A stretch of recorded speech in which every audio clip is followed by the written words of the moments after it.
누가복음 9장 23절, 24절 합독하고 우리 목사님 나오셔서 특송하시도록 하겠습니다.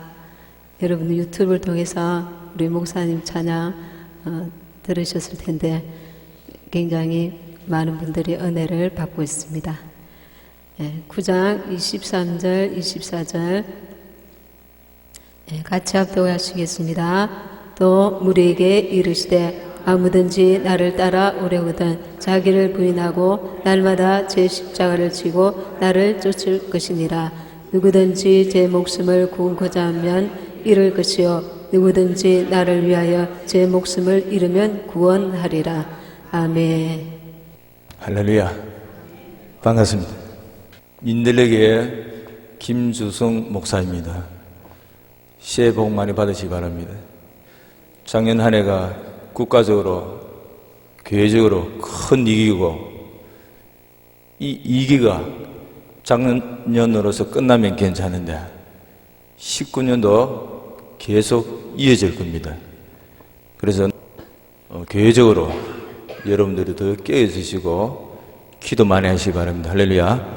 이제 올해는 정말 우리가 주님 앞에 바짝 엎드려야 되고 눈물로 하나님께 기도해야 됩니다. 남편을 위해서 울고 아내를 위해서 울고 자녀들을 위해서 정말 우셔야 됩니다. 우리 믿는 우리는 첫사랑을 반드시 회복해 하셔야 됩니다.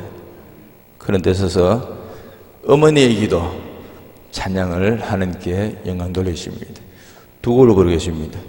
더러운 이 그릇을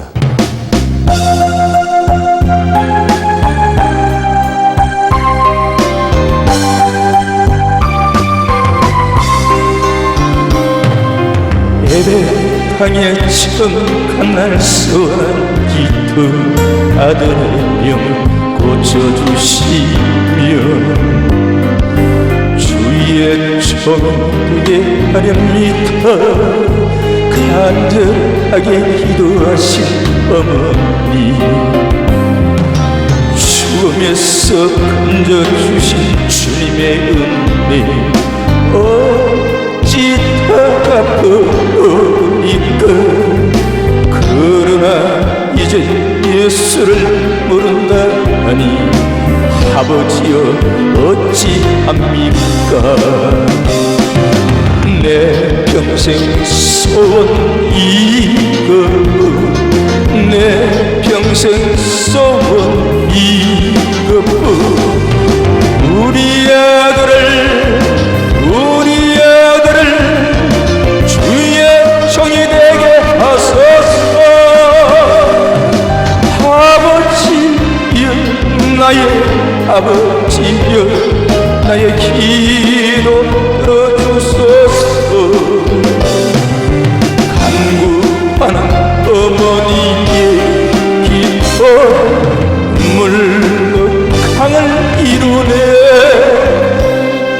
새벽 종소리에 깨어 기도하시던 어머니 나의 어머니 죄악의 길로만 달려가는 사랑하는 아들 살펴주소서. 절망 속에서도 항상 기도하시던 어머니 나의 어머니 이 세상 누구보다도 주님 사랑이 필요한 아들입니다. 내 평생 소원 이거 내 평생 소원 이거 우리 아들을 주의 종이 되게 하소서. 아버지여 나의 아버지여 나의 기도 들어주소서. 애통하는 어머니의 기도 눈물로 강을 이루되 섬기며 살아가던 이제인에게 하나님 빛을 주시니 사랑하는 주님 품에 안겨 이제 이해하고 용서합니다. 어머니가 뿌려놓은 눈물의 기도 이제 돌아와 주님의 복음 전하며 헌신하오니 아버지여 주소서. 내 평생 써온 이것뿐 내 평생 써온 이것뿐 안전하서는 눈물 흘리며 기도하는 나의 어머니 기다리던 아들이 주의 종이 되어왔어요. 이 아들이 새 사람 된 것은 어머니 기도입니다. 내 평생 써온 이것뿐 내 평생 써온 이것뿐 안전하서는 눈물 흘리며 기도하는 나의 어머니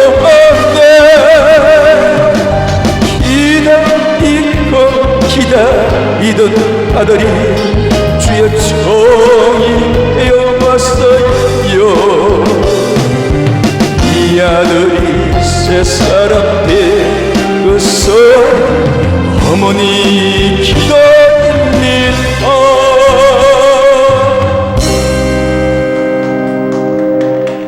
더러운 이 그릇을 이 곡은 정말 근사님들 연세 있으신 분들이 참 좋아하는 곡입니다.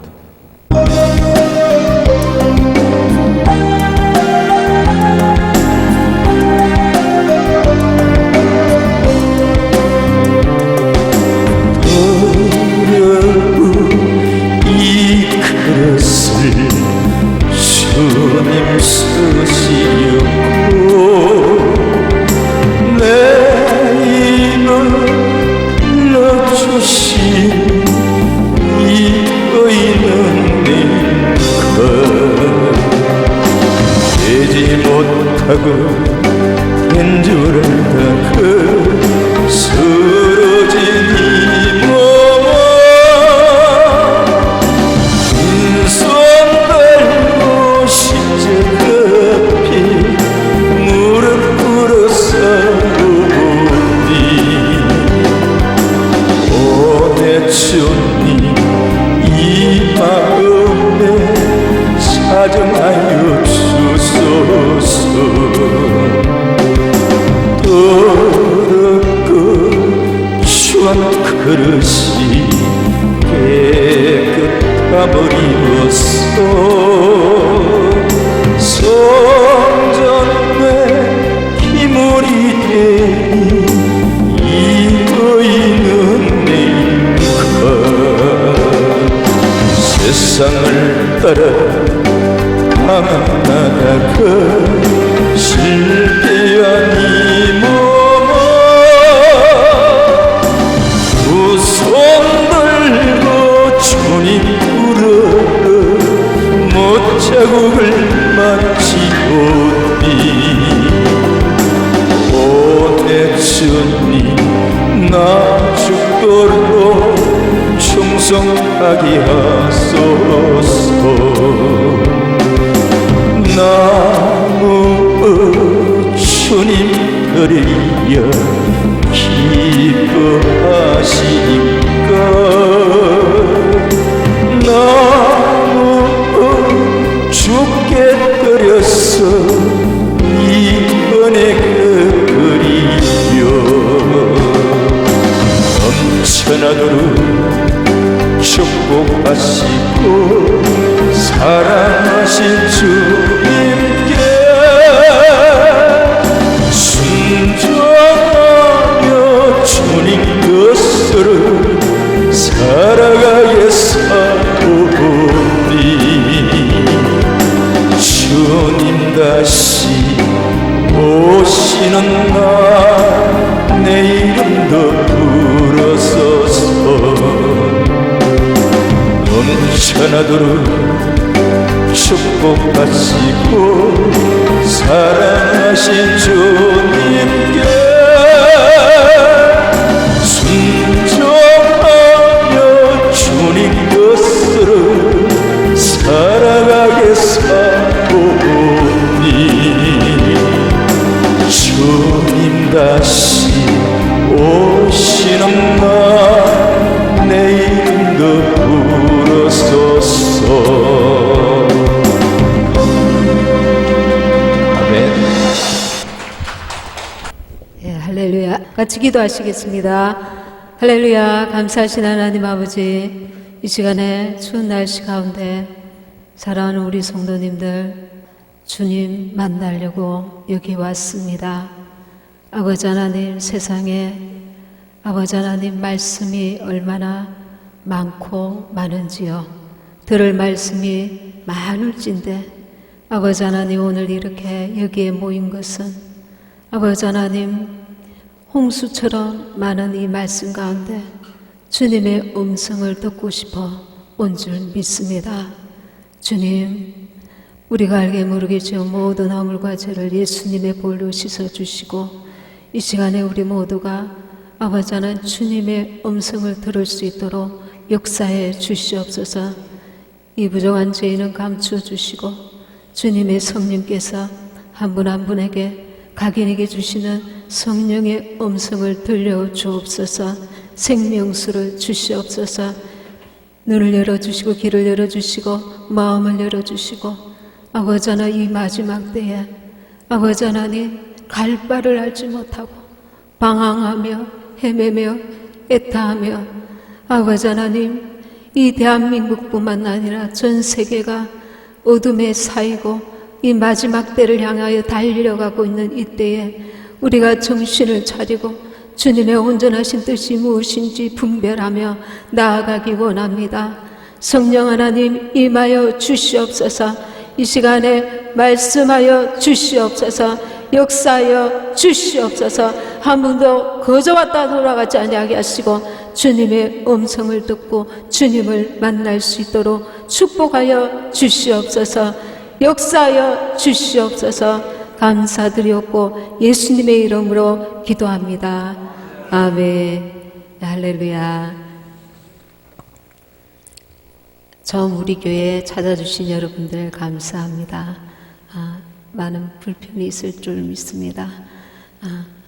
처음으로 주님을 사모하는 마음으로 모이신 줄 믿습니다. 이 시간에 성령께서 여러분과 함께 하시기를 원합니다. 여러분도 잘 아시겠지만 말씀을 들어가기 전에 잠깐 세계의 정세에 대해서 간단하게 제가 알고 있는 바를 말씀을 드리고자 합니다. 2019년도 글로벌리스트들이 자기들의 아젠다, 계획들을, 음모를 나타내는 잡지가 이코노미스트가 있습니다. 여기에 2019년도에 대한 자기들을 암시를 나타낸 것이 있는데 거기에 4명의 말탄자가 나옵니다. 여러분도 잘 아시겠지만 계시록 6장에 보면 4명의 말탄자가 대환란이 시작되면 나옵니다.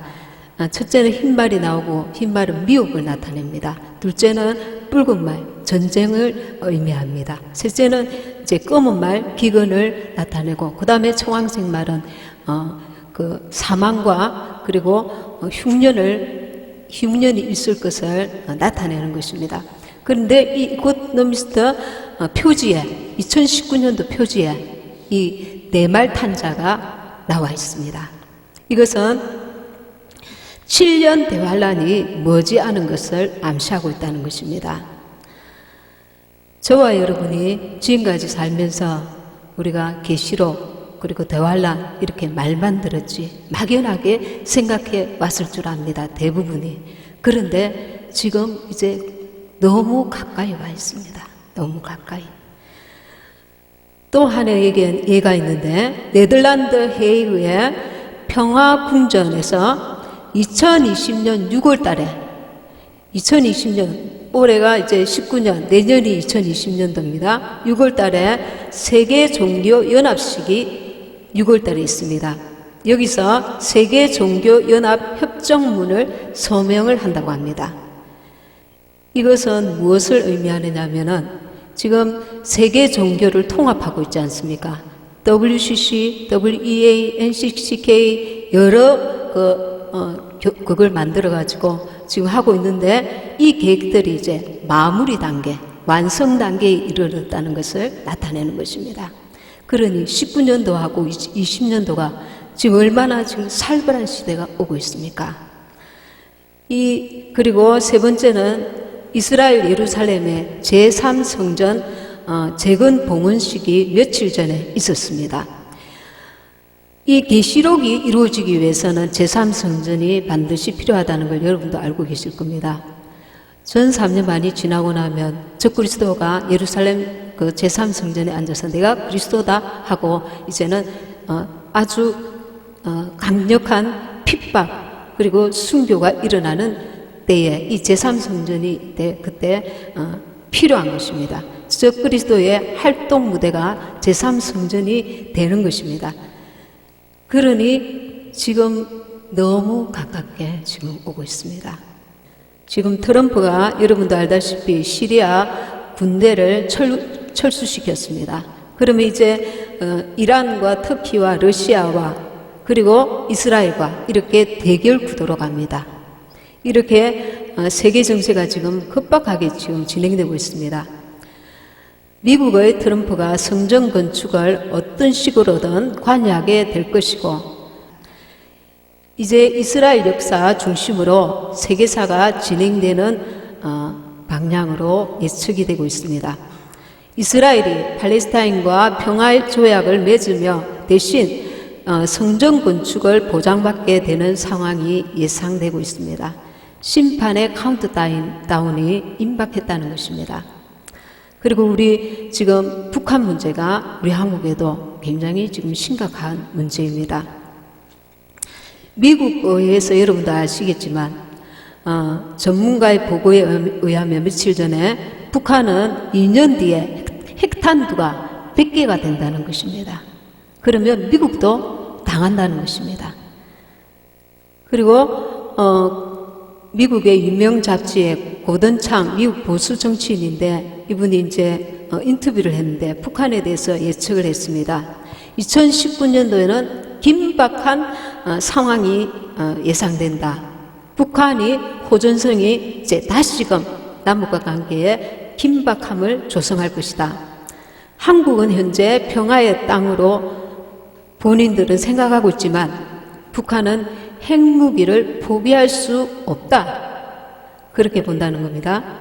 그리고 북한이 적화 통일을 깨하고 있다. 북한에서 정권 유지를 위해서 김정은은 이제 주민들이 참았기 때문에 2019년도에 김정은이 북한 주민들에게 뭔가 진전을 보여줄 필요성을 느끼게 된다는 겁니다.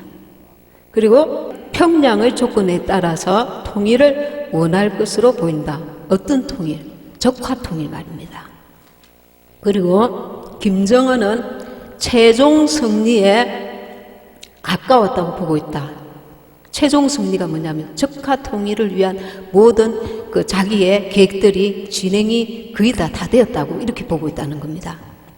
그리고 2018년도에 12월 12일 날 미국에서 그 하원이 북한 레짐 체인지 이게 이제 정권 교체를 말하는 겁니다. 이 지원 법안을 통과시켰습니다. 만장일치로. 미국이 정권 교체를 하기 위해서 김정은이를 제거하여서 그 자리에 새로운 인물을 세우게 된다면 그 와중에 김정은이는 굉장히 이렇게 돌발적인 그 일을 전쟁을 일으킨다든가 테러를 일으킨다든가 그럴 가능성들이 많이 지금 생기고 있습니다. 12월 5일에도 상원에서 이 비슷한 법안이 통과되었습니다. 어떤 식으로든 올해 북한 핵 문제를 미국에서 해결하려고 할 것인데 한반도에는 또다시 안보에 큰 불안이 예상되고 있습니다. 지금 대한민국에는 하늘도 열리고 땅도 열리고 바다도 길이 다 열려 있습니다.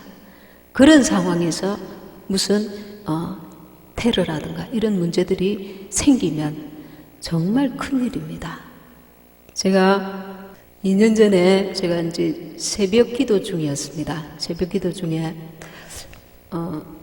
하늘에서 이제 기도가 끝나고 이렇게 그 유튜브에도 설교가 있는데 그 큰 바위가 내려왔습니다. 그냥 조그만 바위가 아니고 하늘 전체를 덮은 바위가 내려오고 있었습니다. 그때 새벽기도 끝나고 환상으로 하나님 보여주셨습니다. 저것이 내려오면 살아날 자가 없겠구나. 그렇게 굉장히 충격을 받았습니다. 그걸 3일 동안 계속 보여주는 것입니다. 새벽기도 끝날 때마다. 처음에는 뭔가 했습니다. 지금 그 이후에 제가 기도하면서 깨달은 게 7년 대환란입니다. 대환란에 살아남을 자가 없는 하나님의 진노의 그 재앙이 막 쏟아지는 그때가 다가오고 있다는 것을 제가 깨달은 것입니다. 그리고 예수님은 도둑처럼 그 환상 이후에 문 밖에서 마치 도둑처럼 아주 살구분이 도둑이 들어오잖아요. 도둑처럼 막 나올 준비를 하고 있는 것을 보여주셨습니다. 근데 사실은 저도 아이들이 있습니다만은 자녀들에게는 굉장히 이런 말을 하기가 미안한 거죠. 한창 자랄 아이들에게 꿈과 소망을 주고 비전을 주고 이 세상에서 뭔가 앞날에 대해서 소망적인 얘기를 해줘야 되는데, 그래서 이런저런 계기를 통해서 마지막 때에 대한 것들을 많이 이렇게 듣고 깨닫게 하셨습니다. 사실 제가 이렇게 말을 잘하는 사람은 아닌데 지금 많이 떨어야 되는데 안 떨리고 있어서 제가 이상합니다. 제가 그 초등학교 때 운변을 좀 했었습니다. 그리고 제가 진짜 잘한 게 있는데 그게 이제 글짓기를 잘했었습니다. 그리고 또 잘한 게 있는데 연극을 잘했습니다. 그리고 또 잘한 게 있는데 그 아이들 앞에서 이야기하는 걸 뭐라죠? 구연동화. 제가 유튜브 선생님이었거든요. 구연동화를 잘했습니다. 옛날에는 선생님들이 아이들을 좀 자유롭게 해줬었습니다. 그 당시 우리 학교에서. 그랬는데 선생님이 어느 날 결근을 하셨는데 아이들 몇 명을 앞에 나가서 네가 읽은 책을 이야기해보라고 했습니다. 그래서 제가 제 순서가 되어가지고 이야기를 했는데 다음 날 어제 무슨 일이 있었어? 누가 이야기 제일 잘하던데? 그러니까 저를 아이들이 뽑아주는 거예요. 그때부터 이제 이야기 선생으로 이제 제가 이제 불리게 됐습니다. 근데 그게 끝이 아니고 저학년반 선생님들이 소문이 나가지고 비만 오면 저를 부르는 거예요. 그래서 1, 2, 3학년 계속 밤마다 다니면서 이야기를 했습니다. 동화책, 그 당시 책이 별로 없으니까 오빠들, 언니들 그 책을 갖다가 교과서, 도덕책 이런 거를 꺼내가지고 읽고 막 이야기를 했습니다. 그래서 제가 이야기 박사로 그 당시에 유명했었습니다. 그러나 참고고 지금 읽은 말씀 제가 한번 다시 읽도록 하겠습니다. 누가복음 9장 23절 24절 또 무리에게 이르시되 아무든지 나를 따라오려거든 자기를 부인하고 날마다 제 십자가를 지고 나를 쫓을 것이니라. 누구든지 제 목숨을 구원고자 하면 잃을 것이요 누구든지 나를 위하여 제 목숨을 잃으면 구원하리라. 아멘. 저는 이런 말씀 읽을 때에 나를 따라오려거든 자기를 부인하고 날마다 제 십자가를 지고 나를 쫓을 것이니라. 이 말씀 제가 대할 때에 예전에는 그냥 힘들고 괴롭고 어려운 문제가 있을 때에 예수님을 생각하고 묵묵히 참고 이겨라 그런 종류로만 생각을 했었습니다. 그리고 그 밑에 줄에 누구든지 제 목숨을 구원코자 하면 잃을 것이요. 여기서 이 목숨은 내 혼의 생명입니다. 자아입니다. 옛사람입니다. 누구든지 제 목숨을 구원고자 하면 잃을 것이요 누구든지 나를 위하여 제 목숨을 잃으면 구원하리라. 지금 자기 십자가를 지고 쫓으라 해놓고 그 밑에 주님께서 제 목숨을 구원고자 하면, 옛사람을 구원고자 하면, 자아가 살고자 하면 영혼의 생명은 죽는다는 것입니다. 이것을 깨닫는데 저는 값비싼 대가를 많이 지불했습니다. 이사야 61장 10절에 보면 이런 말씀이 있습니다. 61장 10절에 내가 여호와로 인하여 크게 기뻐하며 내 영혼이 나의 하나님으로 인하여 즐거워하리니 이는 그가 구원의 옷으로 내게 입히시며 의의 겉옷으로 내게 더하심이 신랑이 사모를 쓰며 신부가 자기 보물로 단장함 같게 하셨습니다. 저와 여러분 이 마지막 때에 무엇보다도 관심에 있어야 하는 것, 집중해야 되는 것 무엇입니까? 신부가 되는 것입니다. 그동안은 우리가 세상에 경황이 없어서 너무 세상을 쫓아 살아왔다면 이제 주님 오실 때가 임박한 이때에 우리는 신부가 어떻게 될 것인가? 어떻게 하면 우리가 주님을 맞이할 수 있을 것인가? 어떻게 하면 준비가 될 것인가? 어린아이는 어린아이대로 자기가 학교를 다니면서 내게 주어진 본분을 다하면서 그러나 그 중심에 주님을 바라보는 것입니다. 주님을 더 사랑하는 것입니다. 내가 세상에서 잘 되어서 주님을 기쁘시게 해드린 게 아니라 오늘 하루 내가 주님과 함께 사는 것입니다. 그래서 여기서 구원의 옷과 의의 겉옷이 있습니다. 구원의 옷은 예수님을 우리가 영접할 때, 믿을 때에 예수님의 보혈로 우리를 씻어 주셔서 우리에게 구원의 옷을 주십니다. 그리고 휴거 신부에게는 또 무엇이 필요하냐면 의의 겉옷이 필요합니다. 이 옷은 빛의 갑옷, 예복, 두루마기, 빛나고 깨끗한 세마포 옷이라 합니다. 우리에게는 우리 의로는 거룩함, 빛남이 없습니다. 우리가 아무리 노력해도 그 의는, 이 겉옷은 하나님의 거룩함을 내가 이루어갈 때 그분으로 말미암는 빛남입니다. 그분으로 말미암는 빛남. 신부는 거룩한 자입니다. 우리가 내 힘으로 신앙생활을 하는 것이 아니라 주님과 동행하는 삶을 살아야 된다는 것입니다. 예수님을 우리가 영접할 때 성령이 내 안에 들어오십니다. 성령이 들어오셔서 죽었던 내 영이 살아납니다. 어떻게 살아나냐면 생명의 영이, 성령이 내 안에 들어오셔서 내 영과 연합합니다. 연합하여서 죽어있던 영이 살아나고 이 영은 이제 생명의 영이 됩니다. 생명의 영이 되는데 혼은 왜 변화가 없는가? 마치 그것과 같은 것입니다. 8.15 그 강북, 우리가 일제에서 탄압받다가 강북이 되었습니다.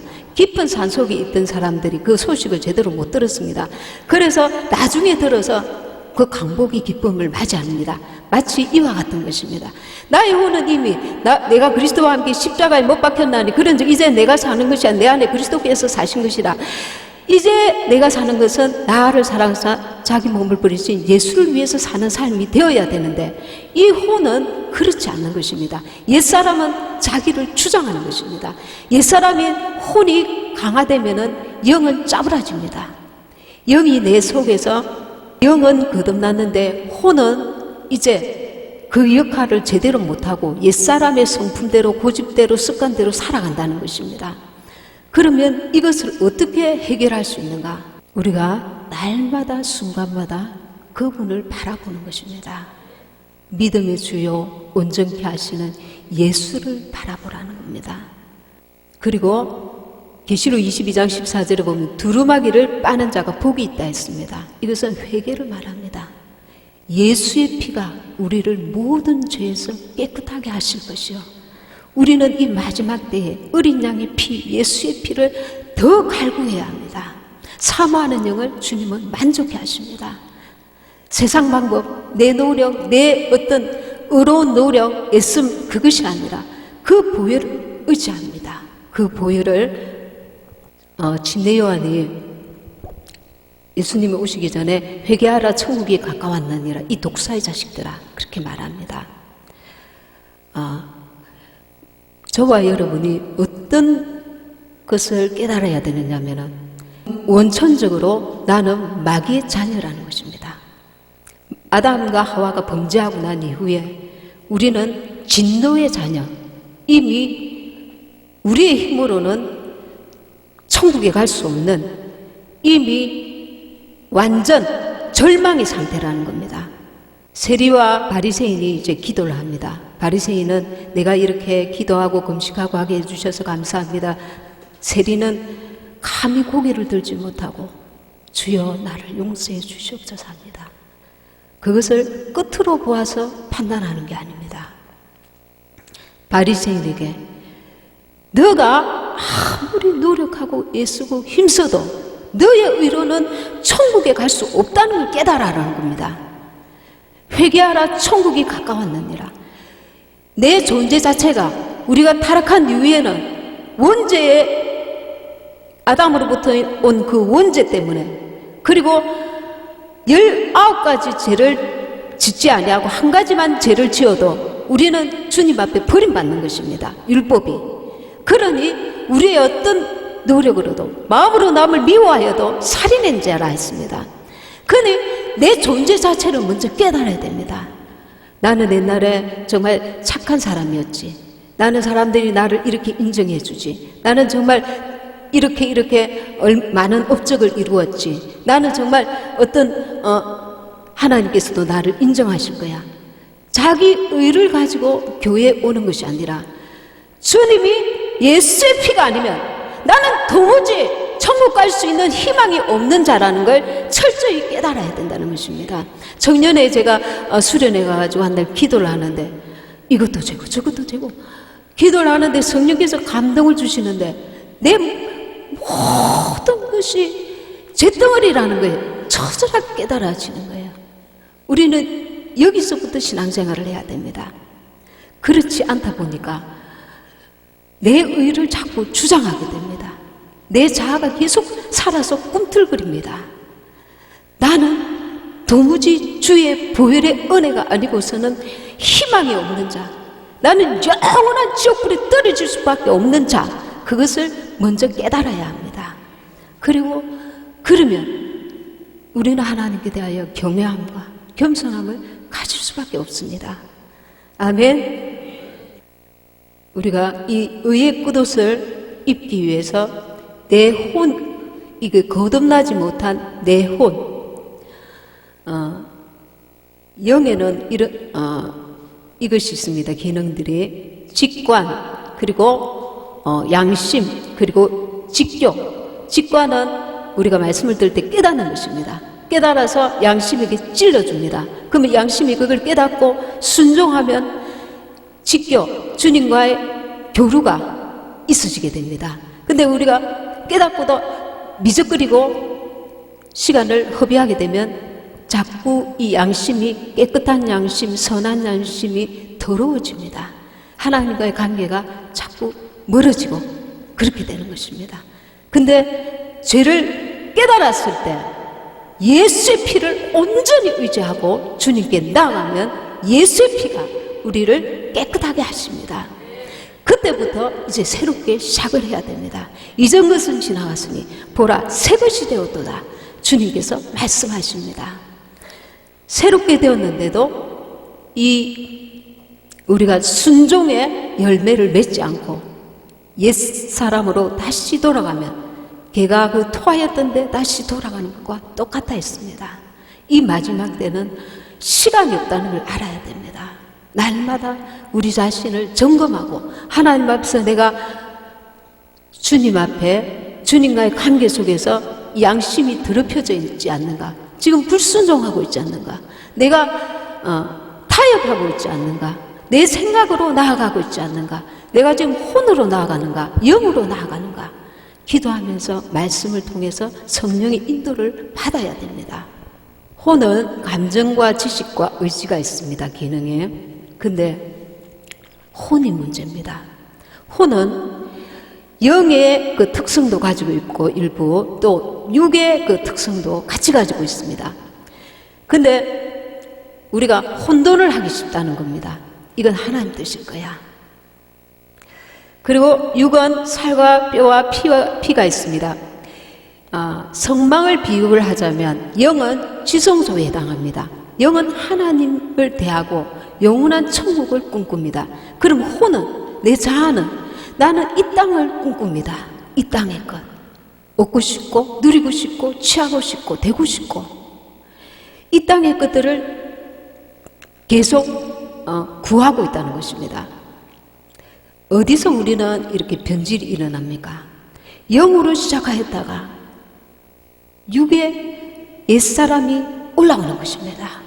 나를 성령의 조명을 받아서, 빛의 조명을 받아서 나를 분별치 못하면 우리는 참으로 연약한 자입니다. 그래서 그렇게 우리가 정말 지금 이 대한민국의 기독교 상황을 이해하십니까? 저는 이해가 안 됩니다. 이해하십니까? WCC와 WEA 이런 말도 안 되는 배도의 길을 가고 있는 이 대형 교회들, 그리고 대형 교회들만 가는 게 아니라 그 교단 밑에 깔려있는 작은 교회들, 숨을 쉬지 못할 정도로 이 작은 교회들까지 다 엮어서 지금 하나님 앞에 같이 죽자는 겁니다. 같이 죽자는 겁니다. 이 상황이 도무지 이해가 안 되지 않습니까? 어떻게 그럴 수가 있습니까? 제가 전에 이렇게 새벽 기도할 때에 그 설교를 전에 한 적이 있는데, 주님, 왜 우리 대한민국에 이렇게 전쟁의 소문이 많고 나라가 이럴까요? 기도를 하는데, WCC 들어가 있는 그 목사님들, 교회들 펴봐라는 거예요. 그래서 그런 감동을 주셔서 휴대폰으로 이제 저는 막연하게 알고 있었습니다. WCC가 악한 것. 그러나 그렇게 많지는 않을 것이다. 제대로 알지 못하고 이렇게 생각하고 있었습니다. 근데 보니까 WCC에 그 가입된 교회와 목사님들이 상상 초월이었습니다. CTS, CBS, 극동방송, 그 유명한 우리가 아는 기라성 같은 목사님들이 다 들어가 있었습니다. 어떻게 이럴 수가 있습니까? 저는 주님께서 그 가슴이 갈기갈기 찢어지는 그 아픔이 그 순간에 잠깐 저에게 느껴졌는데, 제같이 이렇게 어리고 부족하고 작은 자가 감히 얼굴도 대면하기 어려운 기라성 같은 그 목사님들의 영적인 그 실패를 보게 된다는 자체가 너무 송구스럽고, 또 하나님 앞에 너무나 이 답답함이, 주님의 그 끓는 아픔이 느껴져 와서 많이 울었습니다. 주님의 심정이 어떠하겠습니까? 그때 주님께서 말씀하셨습니다. 내가 사랑하던 나의 종들이 내 등에 칼을 꽂았다. 그렇게 말씀하시는 거예요. 내가 사랑했던 나의 사랑을 받은 내 종들이 내 등에 칼을 꽂았다는 거예요. 제가 감당할 수 없는 말씀이었습니다. 이런 집회를 한다는 자체가 저한테는 좀 안 어울립니다. 저는 그냥 평범하고 작은 사람이기 때문에. 근데 이런 집회에 오시는 여러분들을 보면서 한편으로는 감사하지만 한편으로는 주님께서 얼마나 답답하시면 나같이 이렇게 부족한 사람도 이렇게 쓰시나, 그렇게 정말 대단한 분들, 하나님의 큰 사랑과 능력을 받은 분들, 그분들은 도대체 어디로 가고, 지금 양들은 이 마지막 때에 생명수를 찾아서 이렇게 갈급해하고 있는데, 배도의 길을 주님께서 이 나라를 몇 번 치시도 모자랄 정도로 이렇게 배도의 길을 간단 말인가. 정말 우리 주님께서 얼마나 안타고 하시는가, 그게 느껴집니다. 저는 고난을 통해서 영과 혼의 분리를 경험했습니다. 초등학교 때부터 제가 교회를 좀 열심히 다녔습니다. 초등학교 때 가정적으로 일이 생겼습니다. 제 부친이 사고로 돌아가셨습니다. 근데 화장터에 이제 어릴 때 이제 따라가 봤는데 사람이 그렇게 큰 소리 치던 아버님이 그 한 줌 흙으로 돌아온 거예요. 그 당시에 놀러삼아 교회를 다녔는데 그걸 보고 굉장히 충격을 받았습니다. 사람이 죽으면 아무것도 아니구나. 사람이 죽으면 아무것도 아니구나. 그리고 중고등부 이렇게 대학부 신앙생활 하면서 신앙생활에 어떤 한계가 왔는데 그 당시 저는 예수님을 정말 잘 믿고 싶어서 학교 갔다 오면 교회 들려서 기도하고 가고 그랬는데 호주머니에 작은 성경책을 넣어 다녔습니다. 주님이 떠나실까봐. 제가 기도하고 돌았으면 주님이 떠나신 것 같은 거예요. 그래서 불안해서 작은 성경책을 호주머니에 넣어 다니고 직장 다닐 때도 가방에 넣어 다녔습니다. 근데 20대 후반쯤에 제가 집회에 참석해서 그 당시에 우리 교회에서는 방언과 성령에 대해서 그런 설교가 아예 없었습니다. 근데 집회에 가서 성령을 받았습니다. 그때부터 이제 저한테는 성령을 받고 난 이후와 이전이 확실하게 틀리는 것을 제가 말씀드릴 수 있습니다. 이전에는 바람에 펄럭이듯이 이렇게 믿음이 생겼다가 없다가 이랬습니다. 근데 성령을 받고 나니까 뭐라고 표현을 못하고 설명은 못하겠는데 주님이 내 안에 딱 들어오신 것을 내가 느끼겠더라고요. 이것은 부동한 것입니다. 그래서 요즘 성령에 대해서 부정적으로 말씀하시는 분들이 사실은 제법 계십니다. 왜 그러냐면 이것도 성령 운동을 하는 분들이 이렇게 변질되다 보니까 이 하나님께서 우리에게 제대로 신앙생활 하라고 주신 건데 이것을 육으로 쓴단 말입니다. 처음에는 영으로 시작하였다가 육신의 유익을 위한 자기의 그 타협, 하나님 앞에서 가야 할 것과 버려야 할 것과 이런 것들을 제대로 구분하고 갈 곳을 가고 이렇게 잘라야 될 것을 자르지 못하고 이 어두움과 타협을 하다 보니까 이 성령에 대해서 아주 이렇게 나쁘게 안 좋게 그렇게 말하는 경우들도 들어 있습니다. 그러나 제가 성령을 받은 사람으로서 성령의 우리에게 신앙생활에 굉장히 도움이 준다는 것, 성령이 도우셔야만 우리가 신앙생활에 제대로 그 인도를 받을 수 있다는 것, 이것은 부인할 수 없는 사실입니다. 아멘. 네. 그리고 그렇지만 성령을 받고 난 이후에도 제가 어린 아이들 이제 복음도 전하고 이렇게 했었는데 세월을 좀 허비했었습니다. 결혼 전에 저와 우리 목사님이 하나님의 부르심을 받았는데 이런저런 핑계로 세월을 허비했습니다. 막내를 낳고 사건이 터졌습니다. 막내를 낳고 자연분만을 했는데 하반신에 마비가 온 거예요. 마비가 와가지고 보통 이렇게 아기를 낳으면 한 일주일, 2, 3일 있으면 일어나서 화장실도 가고 그렇게 하는데 다리를 움직일 수가 없는 겁니다. 그때 텔레비에서 KBS에서 뭘 했냐면 인간극장을 했습니다. 인간극장에 어떤 게 나오느냐면 어떤 여인이 나왔습니다. 휠체어를 탄 여인. 근데 그 여인의 사연이 어떤 사연이냐면 10년 전에 아기를 낳다가 자연분만을 심하게 하다가 하반신이 마비가 된 겁니다. 그래서 남편이 떠나가고 자기 그 친정 모친과 함께 아기를 키우고 있는 그것을 딱 제가 보게 되더라고요. 너무 저하고 똑같은 거예요.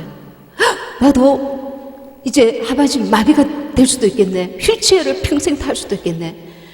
겁이 나서 이제 병원에도 연락했는데 빨리 그거 응급실로 오라는 거예요. 10,000명 중에 1명 있을까 말까 한 일이라고. 그런데 성령께서 저 안에 이미 그 임신했을 때 아이를 위해서 기도할 때에 주의 일을 남편 목사님 주의 길로 가라고 강력하게 말씀하시는 게 제게 느껴졌습니다. 그래서 이거는 하나님께 기도해야 될 문제구나.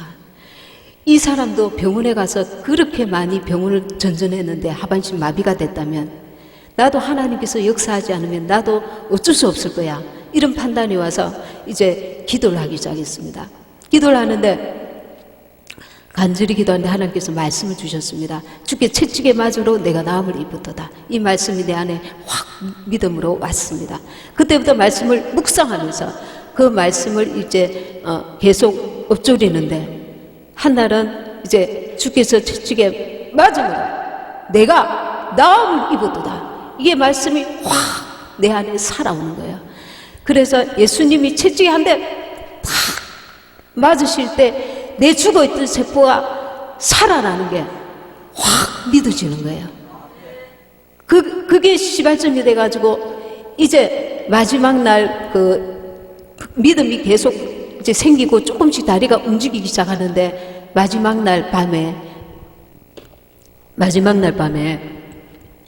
남편이 옆에 자고 제가 이렇게 자는데 열이 38도 39도 제가 느끼기에 열이 막 굉장히 이제 오르는 겁니다.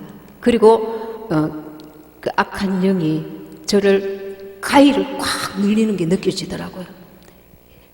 옆에 있는 사람을 부를 수가 없어요. 바로 옆에 있는데.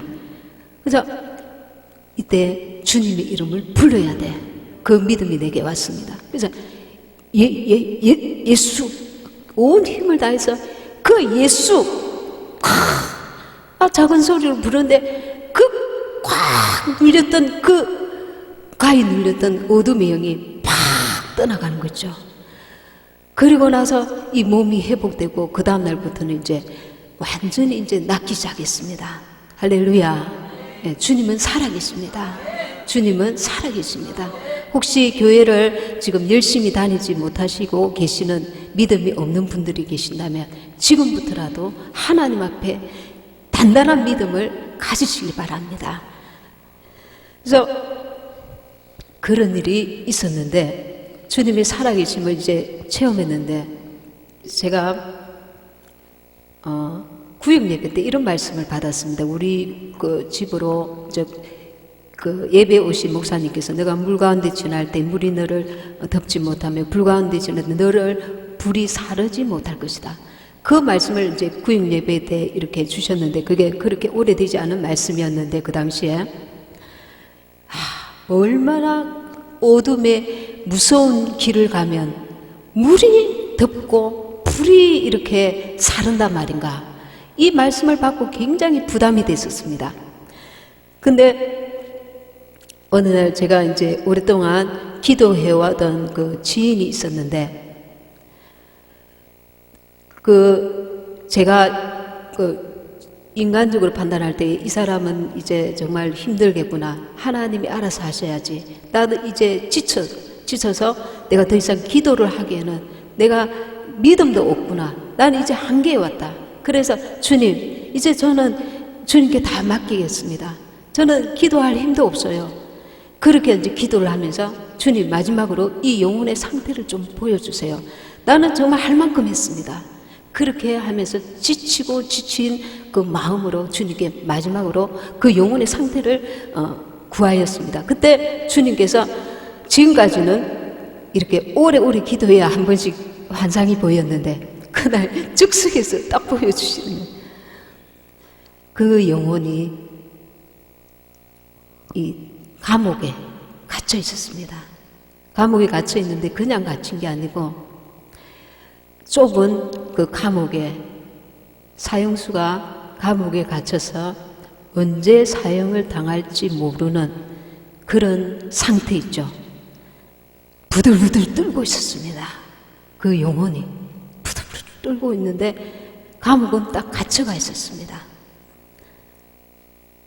제가 생각할 때 제 혼의 생각은 이만큼 기도를 열심히 했으니까 그리고 이제 지쳤으니까 어쩌면 하나님께서 이 영혼은 나도 감당이 안 되는 더 이상 기도도 받으시지 않을 것 같은 그런 절망 가운데 한계를 느끼고 그렇게 했는데 그 영혼은 언제 사형 집행이 될지도 모르는 그 두려움에 부들부들 떨고 있었습니다. 내가 느끼는 내 나의 그 한계, 그거는 너무 이렇게 정말 호사스러운 모습이었습니다. 내가 보는 것과 그 상태를 봤을 때 저는 고함을 질렀습니다. 영으로 금방 느껴지더라고요. 그 영이 얼마나 불안해하고 사형 집행 직전에 사형수가 그렇게 고통하고 있는 모습과 똑같았기 때문에. 그래서 저는 하나님, 제가 잘못했습니다. 다시 기도하겠습니다. 그렇게 하나님께 기도를 한 적이 있습니다. 이것처럼 우리가 혼이 느끼는 것하고 영이 느끼는 건 얼마든지 다를 수 있다는 걸 알아야 됩니다. 인간의 그 판단과 기준이 얼마나 이 한계가 많은지 우리는 그걸 스스로 인식하면서 살아야 합니다. 신앙생활을. 제가 어느 사역자가 전에 이런 예언을 해줬습니다. 너의 사역은 화려하지 않다. 너는 한없이 눌린 자, 상한 자, 포로된 자, 갇힌 자를 자유케 하며 세우는 사역을 하게 될 것이다. 몇 번이나 그런 말씀을 들었는데 저는 그럴 때마다 정말 이렇게 별로였습니다. 아우, 난 좀 화려하게, 멋지게, 정말 대단하게 이렇게 좀 사역을 한다고 하면 얼마나 좋은가. 근데 어느 날 아주 힘들 때에 제가 못 볼 것을 보게 됐습니다. 이제 주님께서 눈을 열어서 보게 하시는데 우리 집 앞에 큰 기계가 딱 대기하고 있었습니다. 근데 뭔가 봤더니 그 기계에 무시무시한 칼과 톱이 장착이 되어 있는 살인 기계였습니다. 근데 제가 언제 거기에 들어가가 있는 거예요. 거기 들어가서 조금만 잘못하면 기계는 이제 돌아가고 있었습니다. 돌아가고 있는데 조금만 잘못하면 거기에 완전 작살날 그 상황이었습니다. 너무 무시무시한 상황이었습니다. 칼이고 톱이고 너무 무시무시한 데다가 거기에 제가 끼어져 가지고 조금만 잘못 움직이면은 그 칼이 올 때에 조금만 잘못하면 완전 죽임을 당할 그 상황이었습니다. 그 꿈을 이제 꾸고 나서 정말 이제 무섭기 시작했습니다. 무슨 일이 오고 있나. 제가 그러고 나서 여러 가지 이제 그 환란이 오기 시작했습니다. 환란이 오는데 그런 것을 다 말씀을 드릴 수는 없고, 육체의 고통보다도 그 마음을 예리하게 송구스러 찌르는 같은 그 혼의 고통, 자존심, 수치감, 모멸감, 세상의 소망 전혀 없음, 그리고 수없이 예수 믿는 내가, 주의 일을 하고자 하는 내가 죽고 싶다, 죽고 싶다, 달아나고 싶다, 떠나고 싶다, 모든 걸 내려놓고 싶다, 쉼이 없는 밤낮의 고통을 겪게 됐습니다. 그런데도 주님은 이때 저에게 너는 이것을 이겨내야만 하고, 너는 이것을 인내하고 여기서 순종하고 잠잠히 나를 기다려야 된다, 그런 감동을 주셨습니다. 너는 여기서 나의 그 믿음으로 이겨내야 된다. 기도 시간이 별로 없었습니다. 그때 저는 무엇을 했느냐 하면은, 주님 도와주세요, 살려주세요. 어떻게 해요? 이게 이제 마음속으로 계속 주님을 부르는 겁니다. 수십 번, 수백 번 하루에도 계속 주님을 부르는 겁니다. 다른 방법이 없다는 걸 알기 때문에, 그리고 주님은 살아계신다는 걸 저에게 분명히 보여주셨기 때문에 그 주님께서 뭔가 하실 것이다, 그런 기대를 가지고 했는데 전혀 주님은 요동함이 없었습니다. 요동함이 없었습니다. 그래서 구청 아파트에서 제가 수없이 뛰어내리고 싶다고 주님께 말씀드렸습니다. 제가 그때 이런 말을 했습니다. 주님은 엉터리입니다. 주님은 착각하셨습니다. 감당할 수 없는 시험밖에 주지 않는다고 했는데 이거는 도무지 말이 안 되고 내가 전혀 감당할 수 없는 일입니다. 주님은 착각하셨습니다. 제가 그렇게 하소연했습니다. 근데 그러다가 조금씩 이제 이 어두운 환란의 육적 환경에 제가 적응되기 시작했습니다. 지치고 힘들어서 이제 포기해서 이 적응이 되는 게 아니라 계속 주님, 주님, 주님, 주님, 계속 주님을 부르니까 내 영이 잠자고 있던 영이 꿈틀대는 걸 느꼈습니다. 그러니까 이제는 어떤 환경에 의해서 내가 요동치는 게 아니라 내 영이 내 안에서 단단해지는, 내 영이 살아나서 내 영이 이제 내 육을 조금씩 장악해가는 그런 과정을 내가 조금씩 느끼게 되더라고요. 우리가 환난을 당하고 고난을 당하면은 그냥 무조건 참고 견디고 이겨내는 것, 그것이 아닙니다. 주님께서 그 속에서 내 영혼에 주시고자 하시는 메시지가 있고, 원수가 그리 했을지라도 하나님께서 합력하여서 내 영혼이 뭔가 얻기를 원하시는 것입니다. 깨닫기를 원하시는 것입니다. 영적인 보화를 주시고자 하시는 것입니다. 그래서 우리는 영으로 이 모든 것들을 분별해 나가야 되는 것입니다. 그러면서 이제 저는 조금씩 담대해지기 시작했습니다. 주님 뜻이라면, 주님 뜻이라면, 그래, 나는 죽자. 내 혼도 죽지만 내 육체도 여기서 죽는다면 나는 죽겠다. 나는 죽겠다. 이런 믿음의 담대함이 조금씩 생겨나기 시작했습니다. 거기서 제가 제 자신을 보게 됐습니다. 어릴 때 아이를 키울 때에 너는 잘 될 거야. 하나님은 너를 사랑하시고 너는 이 세상에서 성공할 거야. 하나님이 너를 높이실 거야. 너는 부자가 될 거야. 너는 높은 사람이 될 거야. 하나님이 너를 축복하실 거야. 이런 것들이 아이에게 유익하다고 생각하고, 저는 그렇게 이제 막 시키면서 우리 갓난 아기 때부터 그렇게 말한 적이 많습니다. 제가 예수님을 잘 제대로 믿고 있다고 스스로 착각했는데 제 안에 무엇이 있느냐면은 내 욕심이 가득했던 거예요. 나의 세상에 향한 집착, 애착, 자기 사랑, 그리고 이 가족에 대한 집착, 세상의 욕심,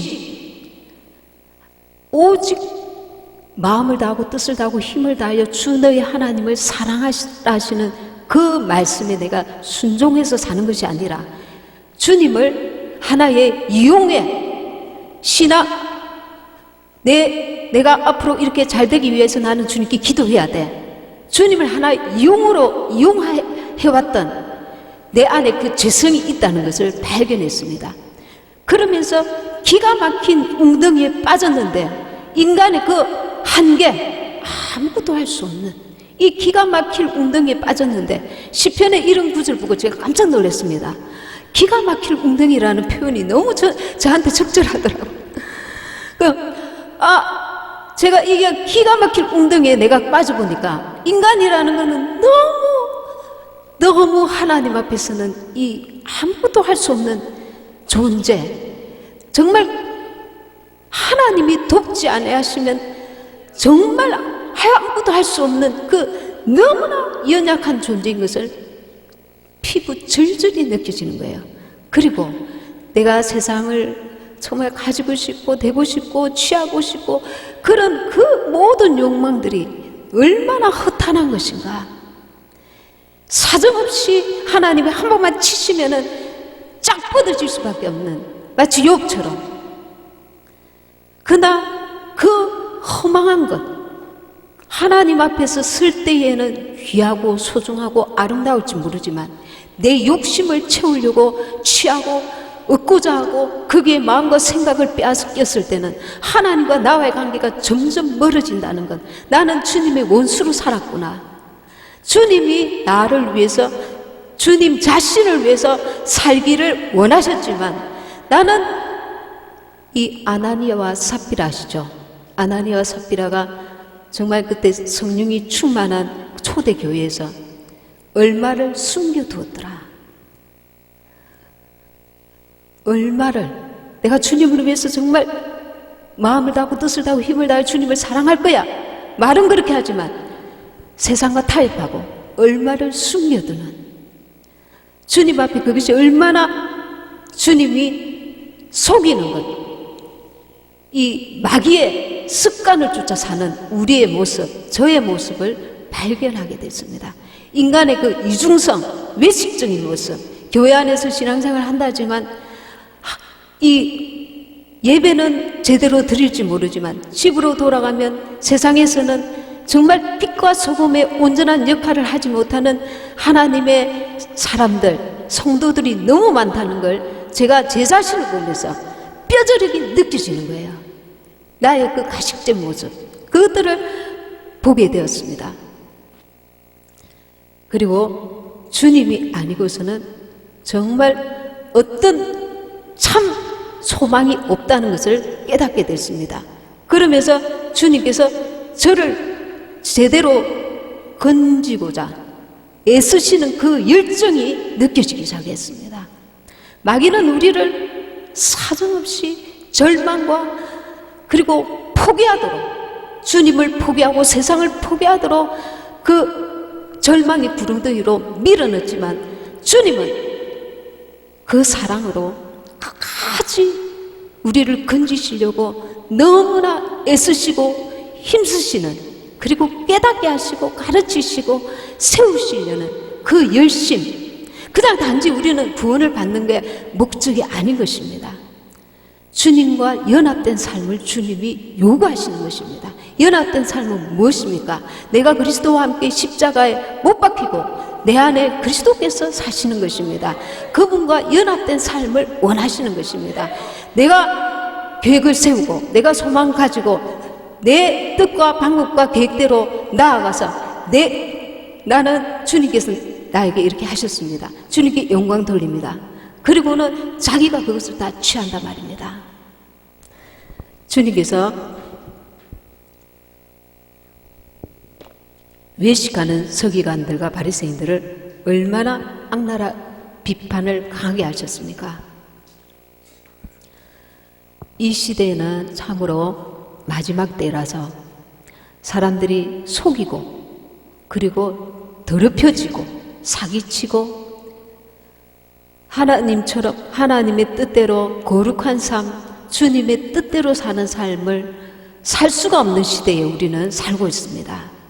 그럼에도 불구하고 주님께서는 이제 곧 공중 재림하실 텐데 거룩한 신부를 찾는다는 것입니다.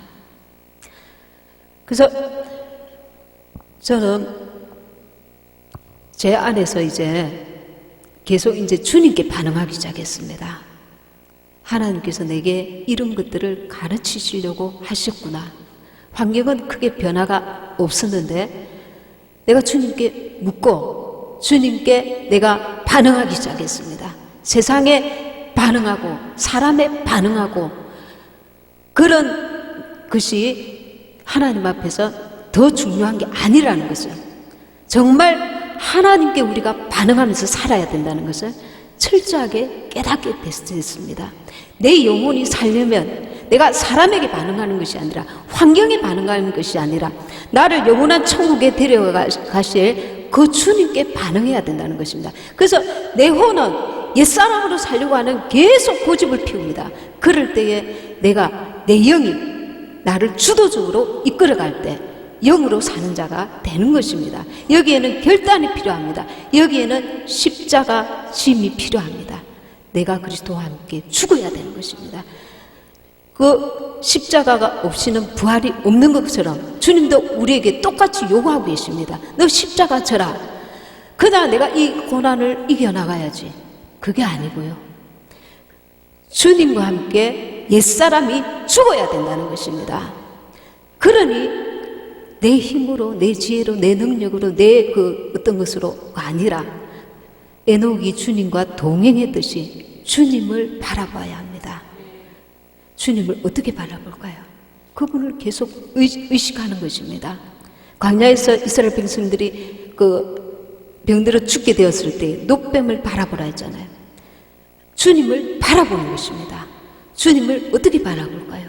영으로 돌이키는 것입니다. 내 혼이 고통스럽다, 힘들다, 저 사람 너무 나한테 악하네, 그것을 혼으로 반응하지 말고 혼이 나를 주도해버리면 나는 육신에 속한 자로 사는 것입니다. 그러나 내 영에게 넘기는 것입니다. 말씀 앞에 나는 잠잠한 것입니다. 그분 앞에 주님이라면 주님 어떻게 할까요? 주님 어떻게 할까요? 그분께 묻고 그분과 동행하는 삶을 살아야 된다는 것입니다. 에녹이 주님과 동행하더니 그렇지 않습니까? 우리가 지금까지는 이 세상에서 어떻게 잘 살까, 어떻게 하면 우리의 그 세상에 속한 계획들과 꿈과 소망을 이루어갈까, 이렇게 시간을 보낸 일들이 많았을 것입니다. 그러나 이제는 이제 코앞에 다가오고 있습니다.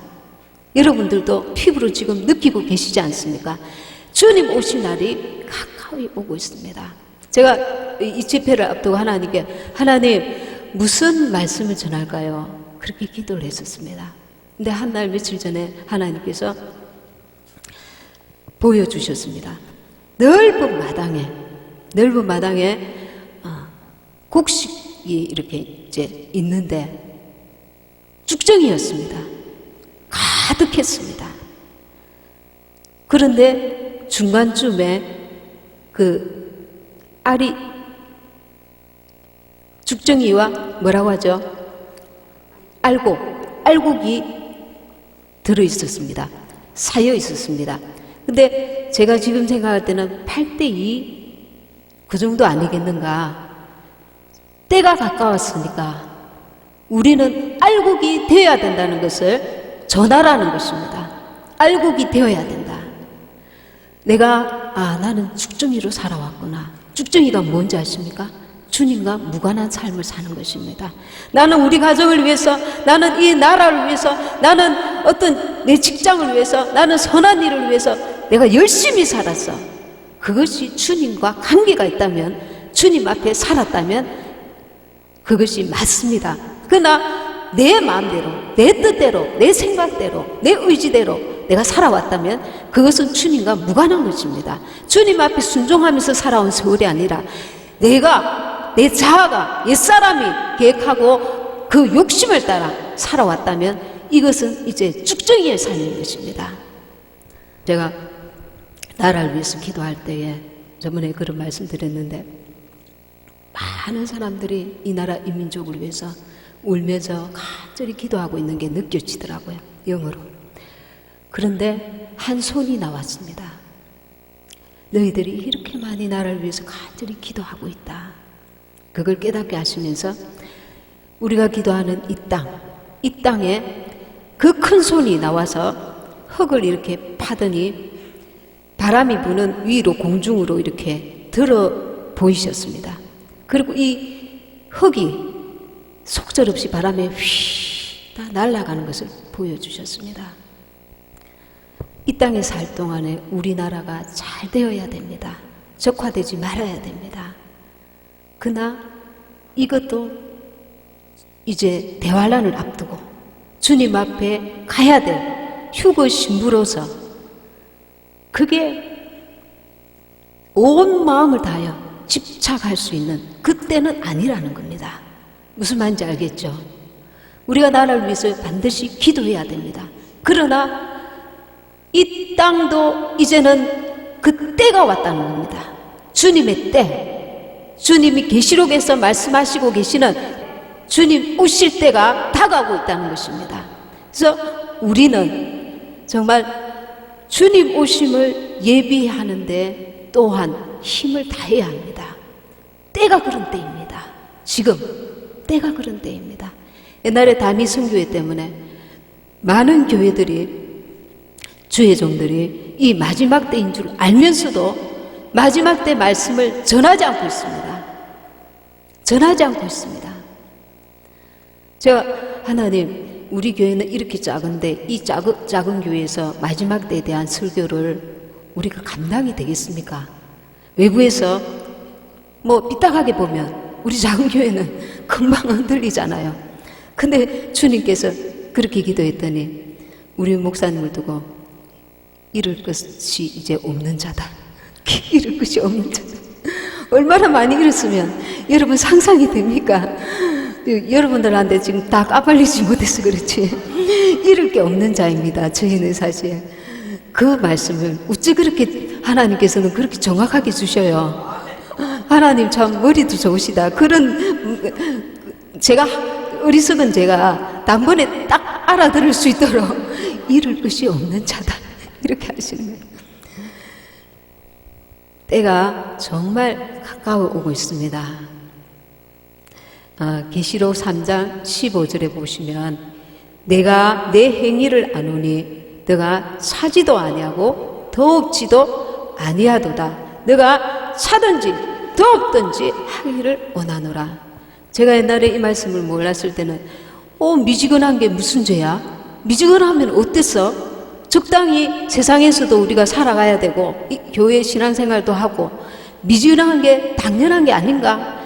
이렇게 합리화시키고 있었습니다. 근데 라오디게아 교회를 두고 하나님께서 내가 내 행위를 아노니 너가 차지도 아니하고 더욱지도 아니하도다. 너가 차든지 더욱든지 하기를 원하노라 하십니다. 세상이라는 마귀의 그 미끼에 우리가 걸려들고 있는 것입니다. 적당하게 타협하고 있는 것입니다. 적당하게 타협하니까 WCC라는 그 미끼에 걸려든 것입니다. 제가 WCC 그 가입된 어느 목사님이 한날 이제 설교를 하시는데 제가 듣게 됐습니다. 내가 지난밤에 지옥에 떨어졌다 이렇게 말씀하시는 거예요. 그래서 속으로 주님 저게 무슨 말씀입니까? 내가 지난밤에 지옥에 떨어졌는데 왜 지옥에 떨어졌는지도 몰라. 이분은 정말 주님께 충성하시는 귀한 종이었습니다. 정말 이 가난한 사람들, 불쌍한 사람들도 돌아보시고 정말 열정을 다해서 신앙생활 사역하시는 분이셨습니다. 근데 주님께서 그것이 WCC 때문이라는 거예요. WCC 때문이라는 거예요. WCC가 얼마나 무서운 문제 아닙니까? 하나님의 유일성을 부정하는 것입니다. 지금은 양들이 이제 나오고 있습니다. 이렇게 전화가 이제 오는데 곳곳에서 이제 WCC가 얼마나 하나님 앞에 악하고 배도하는 것인가를 깨달았기 때문에 제가 이제 교회에서 나왔습니다. 우리 가족들이 나왔습니다. 그런데 그분이 우시는 거예요. 10년 넘게, 20년 넘게 온 가족이 정말 충성하고 정말 우리 목사님 이러면서 섬기면서 신앙생활을 해왔는데 그 정들었던 교회를 떠나오는 게 얼마나 힘들겠습니까? 목자가 하나님의 뜻을 쫓아서 그 교단에서 탈퇴를 해야 되는데 양들이 떠나오는 것입니다. 양들이 그 희생을 감수하고 주님 앞에 주님께서는 얼마나 마음이 아프시겠습니까? 그럼에도 불구하고 우리는 이 마지막 때에 주님의 뜻을 따라야 됩니다. 좁은 길로 가야 됩니다. 하나님의 뜻이 아니기 때문에 넓은 길로 우리도 가다가 우리도 망하기 때문에 그래서 타협하지 말고 주의 길로 가야 되는 것입니다. 타협하다가 인본주의로 흐르고 우리가 변질이 일어나는 것입니다. 제가 신앙생활을 하면서 가장 중요한 게 여러분은 뭐라고 생각하십니까? 내 안에 주님을 향한 그 사모함입니다. 신앙생활을 해도 그냥 형식적으로 하는 분이 있는가 하면 그분을 계속 주님을 찾고 구하는 분들이 있습니다. 내 안에 그분에 대한 첫사랑을 유지하는 게 이게 엄청난 재산입니다. 우리 신앙생활에 그게 재산입니다. 나는 그걸 잃어버렸어요. 나는 지금 미지근해요. 찾아야 됩니다. 회복해야 됩니다. 그래야만 우리가 휴거신부가 될 수 있습니다. 이것은 우리가 대가를 지불해서라도 그래야 합니다. 예를 들면 내 몸에 병이 나서 며칠 동안 입원해야 돼. 그러면 우리가 입원을 합니다. 육체가 더 병들기 전에 집안에 무슨 일이 있어서 시간을 냅니다. 내 영혼이 고통하고 있다면, 내 영혼이 지금 짜부라져 있다면, 내 영혼이 주님과 관계에 문제가 생겼다면 저와 여러분은 이제 시간을 내어서 주님 앞에 회복시켜달라고 기도해야 합니다. 주님 앞에 1대1로 독대하여서 그 부분을 해결을 해야 됩니다. 때가 급하니까요. 때가 급합니다. 정말 저와 여러분이 이 라오디게아 교회처럼 미지근한 신앙이 아니라 이제 첫사랑을 회복하고 정말 하나님이 기뻐하시고 온전하신 뜻이 무엇인지 분별하여서 이 세상에 어떤 것보다 내가 주님을 사랑하는 이것을 내가 붙들어야 된다. 온전히 깨달아야 됩니다. 그분 앞에 독대해야 합니다. 휴고 신부는 갈 만한 교회가 없어요. 이제 WCC 가입된 교회들이 너무 많아요. 그러면 이제 주님과 나와의 그 북한의 기독교인들이 혼자서 예배 드리잖아요. 지금 중국에도 이제 그렇게 지금 되어가고 있습니다. 얼마나 혹독하게 기독교인들을 지금 핍박하고 있는지 모릅니다. 우리나라도 지금 언제 곧 그 일이 진행될지 모릅니다. 그러니 이제 혼자 나 홀로 주님과 기도하고 예배하고 말씀 읽고 주님의 성령이 내 안에 충만히 거하시도록 사모하며 주님을 구해야 될 때가 이제 왔습니다. 저와 여러분이 이제 믿음이 단단해져야 됩니다. 장성한 자의 것이 되어야 됩니다. 내 스스로 내 믿음을 지켜갈 수 있는 정도가 되어야 될 줄 믿습니다.